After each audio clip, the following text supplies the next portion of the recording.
Hiniling sa Department of Justice na dating DPWH Bulacan Engineers Bryce Hernandez at JP Mendoza na huwag gamiting ebidensya laban sa kanila ang kanilang mga affidavit noong nag-a-apply pa sila bilang state witnesses.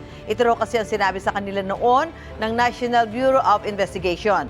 Laging una ka sa balita ni Joseph Morong, exclusive.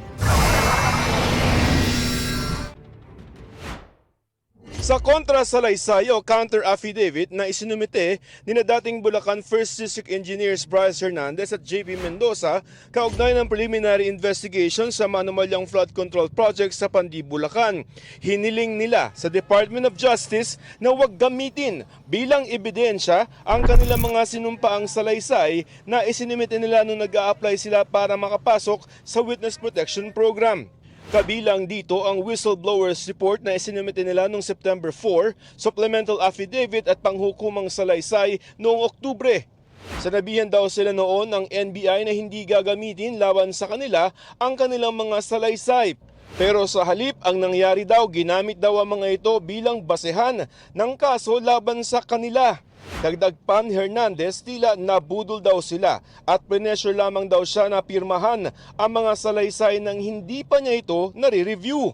Ginawa daw nila ang salaysay dahil sabi sa kanila ng NBI gagamitin daw ito laban sa ibang opisyal ng gobyerno at para makatulong sa kanilang aplikasyon sa Witness Protection Program o WPP.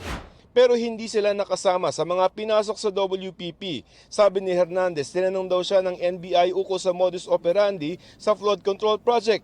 At ang mga sagot daw nila naging basihan sa ginagawang investigasyon ng gobyerno laban sa ilang personalidad tulad na Senador Joel Villanueva, Senador Jinggoy Estrada, dating Congressman Saldi Co, dating DPWH Undersecretary Roberto Bernardo at iba pa.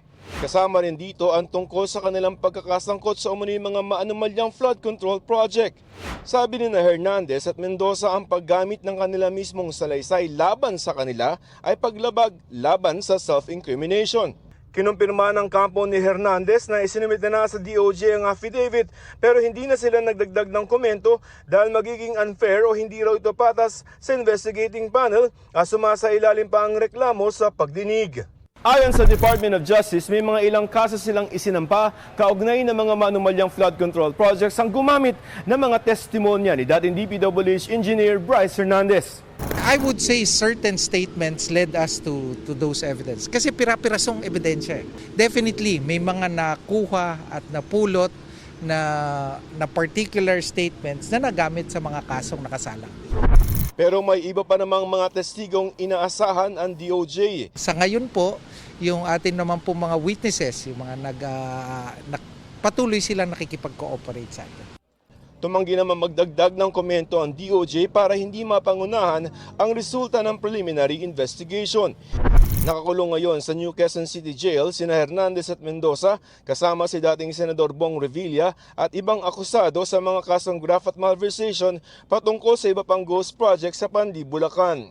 Ito ang unang balita, Joseph Morong para sa GMA Integrated News. Gusto mo bang mauna sa mga balita? Mag-subscribe na sa GMA Integrated News sa YouTube at tumutok sa unang balita.